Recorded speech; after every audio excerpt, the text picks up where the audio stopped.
better having it here. Good afternoon. You're with Heidi and Colette on this 1 o'clock edition of First Local. How's your morning going? Good? Great? Oh, wow, that was loud. It is hump day, by the way, if anybody knows. We've hit the midpoint of hump day. It's literally hump day. The hump hour of hump day. Oh my God, that is awesome. That is awesome. I just cannot. Okay, we're done. We're done. We got nothing else that's going to top that. Well, maybe we do, actually. We got a few little gems in our pockets today. We just listened to some music as Heidi has brought a lot of life to the newsroom. And we're going to hands up, baby, hands up. I'm just digging your playlist. That's like the Club Med theme song. Right? So I include that in my playlist because it keeps me hopeful, you know. Well, hey, we're going to need it when we go to Costa Rica. When we go to Costa Rica, Mike A., we got your message. Okay, I guess no more giggles. I'm sorry, I can't even read number one there. I know that I've got something about the Easter gathering investigation that just came through our email. Yes. Shall I begin with that, or do you want to start with the Band-Aid? We'll get the Band-Aid taken care of. This morning I did report that Algoma Public Health announced last night 5 new confirmed cases of COVID-19. So, yes, in addition to reporting the 5 new cases, they have had 2 more cases that have screened positive for variants of concern. Again, through contact tracing, if you are considered to have been exposed to any of these cases, Algoma Public Health will notify you directly. So flip side of that is, of course, if you do not hear from them, then you are not considered to have been exposed. Cases 300 through 304 are reported to be self-isolating, listing cause of exposure as close contact. Algoma regions reporting COVID-19 cases in the past 10 days include Sault Ste. Marie and area, Central and East Algoma, as well as Elliott Lake and area, bringing our tallies up to 126,430 people who have been tested, out of which 304 have come back as confirmed cases, giving us 46 active cases, one of which is a non-Algoma resident. We currently have 3 in hospital, and 259 cases can be listed as resolved. Unfortunately, we have lost 4 people to COVID-19, and 31 people have screened positive for variants of concern. Now, broader picture, Ontario today reported 4,212 new COVID-19 cases and 32 additional deaths. The province reports a test positivity rate of 7.9%, which is down significantly from 10 a day ago, and a record rate of 10.5 2 days ago.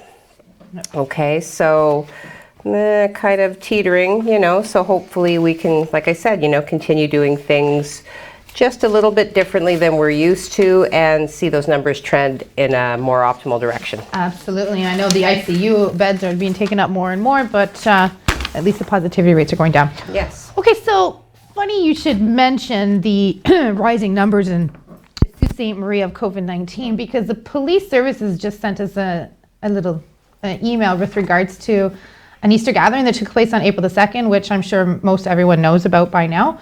Under the Emergency Management and Civil Protections Act, acronym is EMCPA, if you are wondering, Steve C. I was wondering. Were you? Okay, there you go. They issued a notice under the EMCPA Act, and it led to a violation to the party or the homeowner. It does say the minimum fine is $750. I'm not quite sure what the fine was allocated to this individual, with whom we do not have a name. Does it say how many charges were laid, or no? It says after receiving a complaint of a gathering that took place on April the 2nd, members of the Sault Police began an investigation. Okay. Sorry, you're on that camera. I knew that. As a result of this investigation, the organizer of the gathering exceeded restrictions under the EMCPA and was fined. Okay. So that's where we're leaving it. Chief Hugh Stevenson says that the community is doing a great job, and in order to maintain that job, maintain a job well done, we need to look out for more of these issues that are happening in our community. Okay. Over to you, Liddy. So many people were following the trial of former Minneapolis officer Derek Chauvin. And we do have the update to note that he was convicted Tuesday of murder and manslaughter for pinning George Floyd to the pavement with his knee on the man's neck in a case that touched off protests worldwide. So violence, furious re-examination of racism and policing the U.S. Chauvin, 45, could be sent to prison for decades. People are elated by the verdict, and they flooded the surrounding streets downtown upon hearing the news. Cars honked their horns and people ran through traffic waving banners. Floyd family members gathered at a Minneapolis conference room, and cheers could be heard from the next room as the verdict was read. So his bail has been immediately revoked, and he was led away with his hands cuffed behind his back, and sentencing will be in 2 months. Okay, thanks. Sorry, I thought you had more to say that. I know. What more can be said? It feels like, it was a horrific incident, and yeah. Yeah, I know. Even when you hear it now, and it's been around for months now, it's still pretty crappy. Anyway, okay, so a pair of proposed changes to the federal budget that was put forward by the Liberal government earlier this week is but the opposition parties are put forward some changes to this budget that was revealed on Monday that left out a lot of key financial issues and some other healthcare issues that should have been mentioned. The government says it has informed opposition parties that 2 votes in the House of Commons, Bloc Québécois sub-amendment today and a Conservative amendment on Thursday, there are considered confidence votes. A third opportunity to pass judgment on the massive budget comes Monday when the House votes on the main motion to approve the government's budget policy. So there could be an election in our future, our very near future, which obviously if they don't come to type of agreement, this could trigger an election, which would mean our minority Liberal government will fail. So we will have way more on that. And of course, this is right up my alley, so I'm extremely happy about it. Not about them failing, but just elections in general. I'm such a nerd. I guess we're heading over to Craig now to see what is triggering currently in the weather. Ooh, nice. Well, all things considering, it's not a bad day outside today. We have plenty of sun, just some sky decoration from some cloud. It is a little cool though, and with the winds it is even cooler. We'll take a look at our current situation right now when we managed to hit 0 degrees. We're heading our way to +2 for the afternoon, late this afternoon. And once we hit it, we're not going to stay there long because we do have a cold night in store. But the winds are now dying off a little bit. Northwest at 11. Pressure, of course, is rising because we have high pressure building into the area. Let's take a look at the radar. We'll show you we're pretty much clear of any sort of precipitation at the moment. Most of that's heading south, and even the storm that hit southern Ontario today is sinking into the States, and they're going to be clearing out. We're going to be clearing out. We're going to see a cold night tonight. We'll take a look at the 3-day forecast. For tonight, we're dropping down to -9. It's going to take a while for us to warm up to our daytime temperature tomorrow of +9 with another sunny day in store with just a few clouds passing by. Friday, lots of sun, temperatures 15 degrees. That wins the award. This week is our best day with plenty of sun in our forecast. And then we see that system coming in late day Saturday. And as we speak, it is dying off. So we just may pull those showers right out of Saturday, but temperatures dipping a little bit. We will be back at the end of the show with your 7-day forecast. And again, we start looking at some more showers, but warmer temperatures for next week. Thank you, Craigers. All right, the Ontario Lottery and Gaming Corporation has recommitted to its longstanding and valuable partnership with Pollard Banknote, who in 2007 started Printing Factory, where they print all our scratch tickets, your crosswords, your bingo, and your big spins, I guess, right? So we have recommitted with them, and what does that mean for the Sioux? It means economic growth and it means jobs. So just like to congratulate both parties on recommitting to their partnership. And again, they will bring in 140 jobs to the Sioux. OLG is pleased to be furthering their strong relationships with Pollard Banknote. I guess so. Let me give you these numbers. The services provided by Pollard Banknote have enabled OLG to nearly double their revenue of the instant businesses since becoming its primary printer. OLG's lottery business. Like I said, your bingos, your crosswords, your catch for life. I would really love to win that. The bigger spin products achieve sales of, get this, Heidi, $1.4 billion. And the pinky rises In the pinky. corner of my mouth. And that was just for 2020. Nice. Well, holy cow. We're Anyway. not quite halfway through 2021, so. Yeah, I guess we don't have those numbers. Right? We're just waiting for the viz to clear off. Oh, there we go. That was called small talk. How did you like it? Cha cha cha. Cha cha cha. Oh, that's another one. Cha cha cha. Okay, so I'm not sure if I'm supposed to be going into social media or do another story. Do whatever you want. I'm going to do a story. Okay, so this kind of peripherally attaches to the fire at the steam baths. Dan did notice another police presence, and now information has been shared that an Albert Street search warrant has led to the arrest of 7 people and 7 EMCPA violations. Sorry.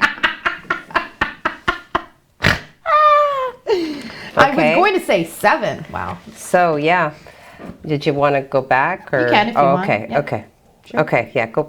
Right now. There we go. Reaction 7 shot. 7 And people. back to Heidi. Okay. So on April 20th at 5:30 p.m., officers with the Crime Suppression Unit, Drug Enforcement Unit, Emergency Service Unit, and Patrol Services executed a search warrant at a residence on the 300 block of Albert Street West. Upon entering the residence, officers located 34-year-old Caitlin Allen, 27-year-old Aaron Booth of Oshawa, Ontario, 25-year-old Jeffrey Krell, 40-year-old Joseph Primo, 31-year-old Rebecca Sangiustino, 38-year-old Cynthia Shawana, and 43-year-old Jody Shawana. Each of these individuals was arrested. A subsequent search of the area found the 7 accused to be in possession of a sawed-off shotgun, 4 rounds of .410 caliber ammunition, a .22 caliber ammunition casing, and small quantities of suspected methamphetamine and fentanyl. Joseph Primo was held for bail court, and the other 6 will appear before the Ontario Court of Justice on May 31st. Wow. How do we top that? It's quite the story. No, I told you we had a few gems in our pocket today, didn't we? Do we have time for another story there, Michael? Okay, we can keep going. Which one do you want to go to? Let's see. There was a bear sighting in the pea patch last week, and we didn't talk about it. Apparently, this big old bear was just walking around the hood in the pea patch on Panoramic, I do believe. Oh my God, I was right. Yeah. In the early morning hours, the witnesses claimed. Oh, that is a big one. So he walks by the Jeeper there, and he's about, I don't know, they said like a foot taller than the Jeep. So Holy.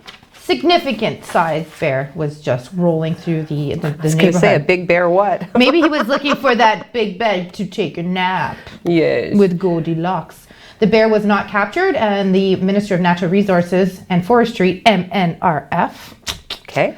offered a few tips. The beer is still rolling around, but you know what, honestly, be careful. But there's a few tips. If you're barbecuing, make sure you clean off your grill. Don't leave your garbage out the night before, put it out the morning of. Pretty common sense type of activities. And any ripe or fallen fruit from your trees, pick them up. Yes. There you go. They've also talked about bird feeders and all Yeah. sorts of things that Yeah, bears don't will leave bird go feed out. after. Because that bear is coming for it. Okay, we can go to commercial now. Okay. Over to you. Stay tuned. Come on back.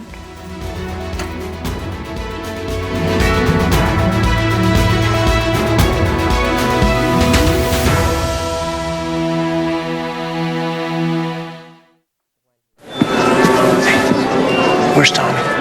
I thought he was with you. No. Jack. Tommy?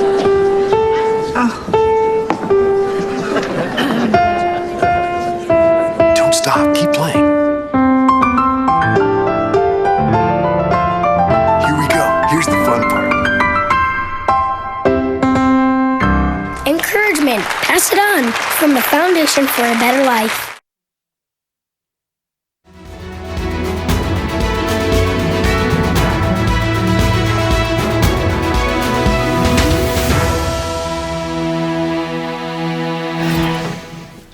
Good afternoon and welcome back to First Local Afternoons with Colette and Heidi. I find like my energy is like a little bit more mellow. I think I know, and mine's on the up. I We think are I've allowed opposite. my level of caffeination to drop to a dangerously low point. So I don't know. Somebody I guess. Oh no, I would- can't do that. Sorry, I'm not doing it. Don't write in. I am not.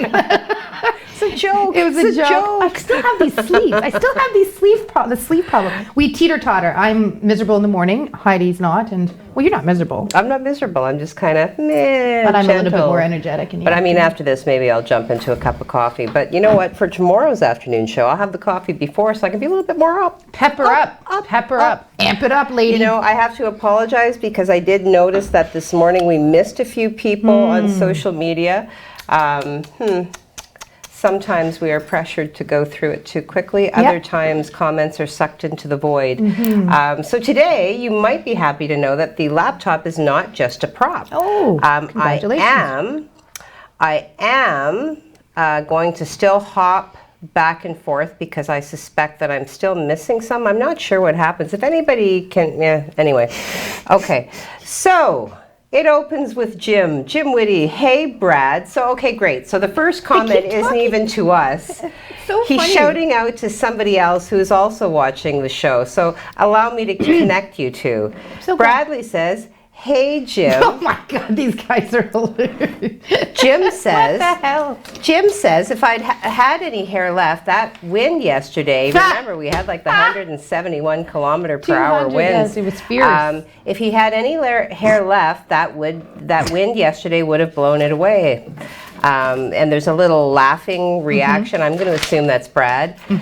Bradley then says, Jim and I were two of the best petroleum transfer technicians back in the day. Excellent. I Yes. think Bradley and Jim need their own show. I think so too. Maybe I you can can take see over like our a 1 o'clock. spin-off, Yeah. you know? Yeah, the male version. Second local. Definitely not first, guys. Okay, Kimberly says, good afternoon. Good afternoon, Kimberly. Lisa is What? watching. Hello, Lisa. Nice to see your name. Kimberly says, what is the difference between she says methfentanyl and fentanyl. If I mispronounced it, I didn't mean to. Methamphetamine, Yes. so which I believe also Yes. has a street name of crystal meth. And then fentanyl, I believe, is like a very high-powered pain medication, which can be fatal if misused. So, but look it up. Don't take my word for it. Please look it up. I am by no means a medical expert. I feel you articulated both definitions very well and accurately. But of course, that reminds me of that when Justin Trudeau said, speaking moist. Moistly, don't say it. Moistly. They made that song, I am not a medical expert. Moist. Stacy, you're watching too. How nice to see your name. Who's Stacy? Stacy's a very good friend of mine. Hi, Stacy. Yeah, we used to go trick-or-treating together when the girls were much younger. I see Mackenzie every now and then. My gosh, willowy and stunning. Well done, lady. Wow. So, Jim, what did you call... Oh, no. Kevin, he's giving you a run for your money. Oh, dad joke. Jim says, what do you call a cow that has given birth? A moo. Decaffeinated. Okay, so you cut to her on the decaf. Oh, yeah, punchline. took the calf out. Gotcha, Jim. Okay. Oh, you witty man, you Jim Witty. I Yeah. thought it would be a Well, moother. You should have said the punchline because the camera was on you. Yeah, so- Anyway, okay, decaffeinated. Joseph found that quite funny. Debbie D, happy hump day. Nice walking weather all. Yes, I'm going to get my walk on tonight for sure. I've had enough of my elliptical. It's not nice to me. And some emojis, the heart, the little sunflower. I'm not sure if I've missed anybody. Like I said, the Facebook one here says that we have 19 comments. I don't feel like I've read 19 comments, but maybe I have. So we'll move on with some more news stories. Yes. And if I've missed you, please do feel free to pop up again. I'm speaking to Enika because, she's usually around, but maybe she's shopping for jeans again. Oh, probably. Well, that's what happened. Ooh. Yeah, she was jean shopping. We did miss Giselle this morning. So hello, Giselle. Good morning, good afternoon, good evening, and good night. Oh, wait a minute. What? This is one of the board members from my former job. Oh, okay. Thank you for watching, Art. He said, too much punishment. Ah, I love like it. I love it. All right. Okay, well, I'm going to skip over to, I don't know, the Oscars. They were, in fact, supposed to air in February, at the end of February. Usually it's the last Sunday in February, I do believe. And now they are airing this weekend virtually. Benjamin Proudfoot is a Halifax-raised producer and filmmaker, is nominated alongside a composer and co-director, Chris Bowers. But check this out. They need to have a test, a vaccination, a tuxedo, and a customized mask. Now, I was feeling like, because I've really taken on to making the mask an additional accessory to my outfit. Well, sure. Right? Like, if you're going to wear one, wear one. I do have a love of shoes, and I am now trying to mix my masks to match my shoes. So my mom sent me a really cute little bedazzled one yesterday. Thanks, Lexi. So yeah, I'm wondering I wonder if they've got these fashion designers masks to go along with their dresses. Oh, I'm sure of that. Yeah, absolutely. I'm kind of excited to see what they've got. Yes, there's a bunch of stuff that's going on this weekend for the Hollywood Big Film Festival. Their Oscars competition includes, by the way, a documentary so named Colette, spelled Colette. I did see that. I feel I've picked the winner. I have nothing more to say, but I do wish Ben Proudfoot luck. However, Absolutely. when you're going against Colette, yeah. Anyway, I don't know. What else you got? I don't know. Pretty stiff competition there. Competition. So we have some more information on the Point to Shane. This is more now an ongoing debate because there's a group, a Facebook group called Save Point to Shane. So some individuals have gotten together and they're kind of trying to take the fate of the overnight capacity of the park into their own hands. They did have a meeting with Mayor Christian Provenzano via the Zoom platform, and according to the leaders of the group, they were instructed to come up with a plan where they could possibly operate the campground this summer. So the group, they got together, they worked really quickly, they collaborated, and they did supply the city with a plan on April the 11th in which because some of the concerns being around the availability of potable water, for example.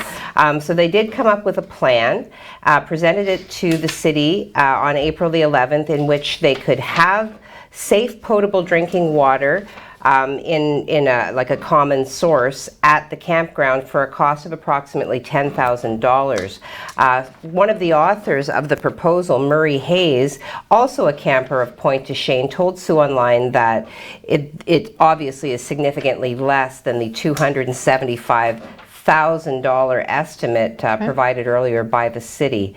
So the proposal was submitted. It has to do with 2 3,000-gallon tanks being placed on the property, filling it with water, and then, the campers would bring their own jugs and they could just fill them and bring them back and forth, sort of thing. Yeah, well, Sure. it's significantly less than the $10,000 as opposed to the $225,000 the city was saying. $275,000, $250,000. Yeah, but this is $10,000. Yeah. Well, that's more than $250,000, Yeah, but it's craziness. roughly. So yeah, there are still some issues that would need to be addressed. But it's part of an ongoing discussion, and we knew it was going to be contentious, and so it is. Well, so it is, and good job on the committee that came together and figured that out, right? I love that about the Sioux. Okay, so you've heard the old saying, "Get to the chopper," but I don't think you'd want to get to that chopper. Yesterday, there was a few flying around Sault Ste. Marie, and we had a lot of people saying, "What is going on?" They were army choppers over Sault Ste. Marie. I believe they are called Chinooks is the proper word I'm looking for.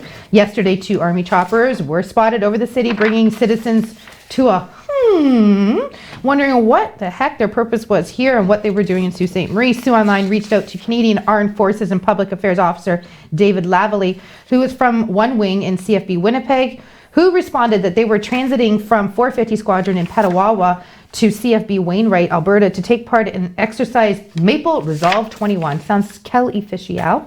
So we're going to continue to report if we see any flying objects. Weren't we talking about UFOs? That's what he said. There were some UFOs spotted over the city. I was like, whoa, what? You got to go to White River. Apparently, you don't even have to call the UFOs. They just show up. The conversations shifted quite quickly in the newsroom. And then they said, no, is Heidi, there were helicopters and nobody knew what they were. So hence Get to the UFO. chopper. I was like, okay, so go ahead. Activate my inner nerd and then squash me. Well, Very nice. I've got so fun to be the new girl. You're not new. Stop saying it. Newish. Newish. Fairly new. She's still shining, but she shines all the time. Are you shining, Craig? Do you have a shining forecast for us? I'm doing my best. Okay, that's all I can do. We'll take a look at the 7-day forecast. We're in for a cold night tonight. Clear though, so if you're heading out, you're going to need a jacket for sure. The winds will diminish later on tonight though, so it'll feel like -9 and it will be -9. As far as the 7-day forecast, we have Friday looking great, Saturday a little showery, and then we start seeing temperatures increase over next week, but we do have some more troubling weather coming our way next week with showers. And we will have your next weather up at 5 p.m. We'll see you then. And I looked up. Well, thank you, Craigers, and good thing it's not 271 kilometers today and that your knickers are still on. Yeah. We are going to update you on a few community things. We did want to talk about a national group representing about 300,000 pensioners saying the new federal budget fails to mention reforms that are necessary to protect members of defined benefit pension plans. So what does that mean? The Canadian Federation of Pensioners is calling for the Liberal government to support 2 private member bills before the House of Commons. Again, this has a lot to do with the budget that was released earlier this week and, the upcoming pending election. The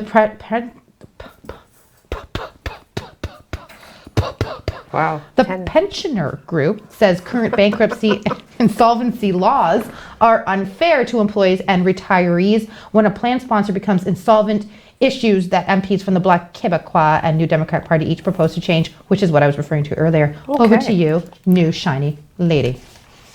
Okay, so some community events that I want to put out there. There is a film festival that the Sault Ste. Marie Public Library will be streaming live from their website tonight. For some reason it's cut off here on my script. You can go to our community events calendar on our website and you can get to the names of the films being shown. But definitely a worthy event and really fantastic of the library to put that out there. So again, streaming live tonight. I believe it goes live at 7, but again, please do go. So if you're not doing anything tonight, who's doing anything, right? I don't so know. I'm going to why not go look at some, interesting filmography? Oh, beauty. Streaming live from our public library. Go there. You might have to register, so go check out the information. Do something interesting tonight. Yeah. As well, the Forget Me Not Raffle, which will be drawn Tuesday, September 24th at 4:30, and keeping in mind that for this particular raffle, all proceeds go to the benefit of the Alzheimer's Society of Sault Ste. Marie and Algoma District. Yes. To purchase a ticket, you will call 942-2195. They do accept e-transfer or credit card, and all of the funds stay local and support programs and services. We also want to, the public assistance is requested with a missing person. Okay, and this is important. Okay.